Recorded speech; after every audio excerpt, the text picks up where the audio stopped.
This YouTube video will be going through why we use a dyno, the differences of dynos available, what we look for, what it takes to get a car to the dyno. We'll go through all of it with you guys, so you guys are aware in case you bring the vehicle to us, or if you're not local to us, you're as prepared as you possibly can be, so it saves you time and it saves you money. First question we usually get asked is why we have a dyno and why we use it. A dyno, I mean, they come in various forms, but it's used to measure an engine's power output, either at the wheels, at the hubs, depending on the dyno, or at the flywheel. There are various dynos available. There are, like I said, roller dynos, hub dynos, engine dynos. We have a hub dyno here. We actually bolt the dyno equipment to the vehicle. We prefer it that way because it's safer. There's no chance of wheel spin. We're not relying on being able to put the power down in the event that, you know, a car doesn't have really good tires. That is why we use a dyno. There are roller dynos, there are inertia dynos, and there are various idle dynos, but those are the most common ones available. We have an eddy current dyno, so what that means is that I have the ability as the engine calibrator to not necessarily lock engine RPM, but I can hold RPM and I can go ahead and apply as much or as little load as I want to the engine to be able to map the fuel table and the ignition table. We also use the dyno equipment that we have available to optimize fueling and ignition timing, as well as fuel economy. However, after we're done doing the dyno session, we always confirm the ECU calibration on the street. That is why we have a dyno. Another question we get often asked is, what does it take to be able to bring the car to us and have us mounted on the dyno? Even though this is the safest way possible to perform a complete engine calibration, your vehicle still has to be dyno worthy. What I mean by that is that we need the vehicle to be mechanically sound. So we expect that the car has, you know, no oil leaks, no coolant leaks, no vacuum leaks, no boost leaks, no power steering leaks. We also expect the vehicle to not have any sort of mechanical problems, such as, you know, issues with transmission, transaxles, differentials, and obviously the engine has to be stout. We don't want to waste your time and your money, and then we don't want to go ahead and cause some catastrophic failure. We do have a pretty extensive pre-dyno inspection that every car has to pass. If you're not sure whether or not your vehicle will pass, we do offer that service as well, and it is mandatory. We won't waive that. The vehicle, like I said, has to pass the dyno inspection before it can even be bolted on.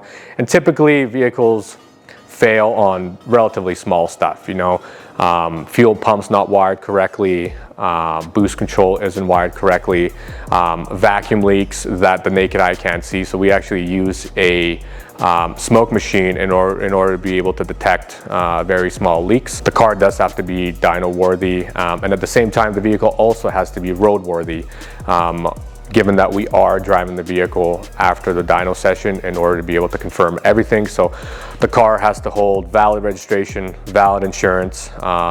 Even though we bolt the dyno to the vehicle, you still have to have good tires, they have to have good tread wear on them. We also expect every car during the pre-dyno inspection to have operational lights, wipers, horn as well. Make sure that all of that stuff is up to code, and you shouldn't have a problem bringing your vehicle in for a dyno session. We also use some additional equipment alongside the dyno in order to help me complete the tuning process. In the event that the engine doesn't have additional sensors such as fuel pressure, or modern knock detection system, our dyno does have that available, and every vehicle that comes through here we'll have that installed in the event that it doesn't have it. So we carefully monitor for any sort of detonation, especially on pump fuel, because that is generally the most common fuel that we tune on. And then we pay close attention to fuel pressure. We highly recommend that if you are investing all this time and money into your project, those are sensors, or those are good sensors to have installed on your engine, because I can then implement any and all safety strategies in the event of a low fuel pressure event, in the event of low oil pressure, or in the event that you got a bad batch of fuel on pump gas and the ECU picks up some detonation. On today's dyno session, we have my best friend's MK4 Supra bolted onto the dyno. This has been a project that's been going on for quite a bit of time. We always bug him that it was never going to get done, but we are finally here, and he's very stressed because he's invested a lot of time and money, and we'll go through the process and ensuring that the engine is mapped correctly and makes a lot of power, and at the end of the day that he'd be able to enjoy what he invested a lot of time and money in.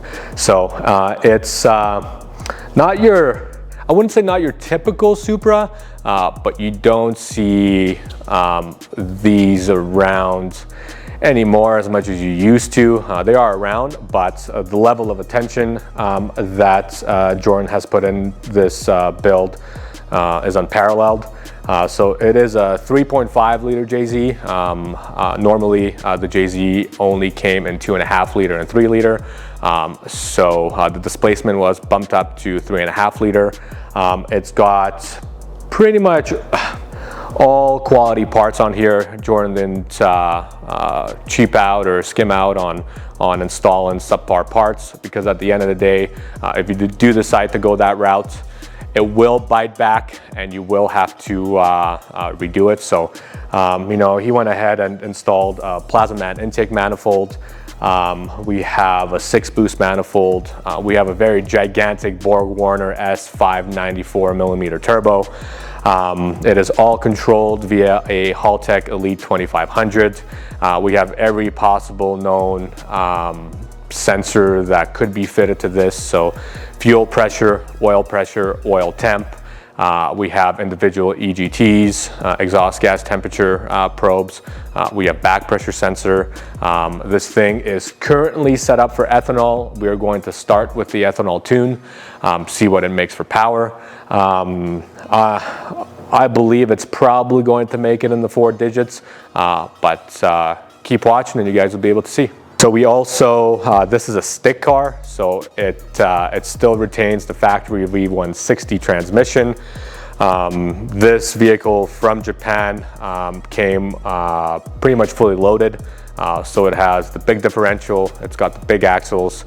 We did install a triple plate Exedia clutch to be able to hold the torque and power that this engine is going to produce. Like I said, if you want a quality build like this and you want to be able to enjoy it, you will have to make some sacrifices. You will have to invest the time, the money to be able to enjoy it.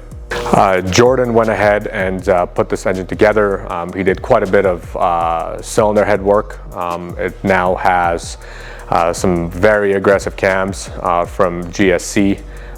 We've also converted the shim over bucket to shimless buckets because we are going to be increasing the end RPM that this engine is going to see. We'll do what we can. We'll go ahead and let you know how it all goes during the dyno tuning process. So stay tuned.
Hey guys, you're probably wondering why I have a haircut and why I'm wearing a different shirt. Well, unfortunately, we've ran into a small issue on the dyno with Toyota Supra. We couldn't repair it on the dyno, so we had to go ahead and unbolt it off the dyno. These things do happen. The car did end up making around 1150 at 21, 22 PSI with plenty of room to go. We believe that there's a problem with how the cylinder head was shimmed, so we are going to go ahead and do our checks, make sure everything is okay. If it needs adjustment, we'll go ahead and make those necessary adjustments, and then we'll bolt it back onto the dyno, and then we'll go ahead and do a follow-up video so you guys can enjoy some raw JZ power. Thanks for watching.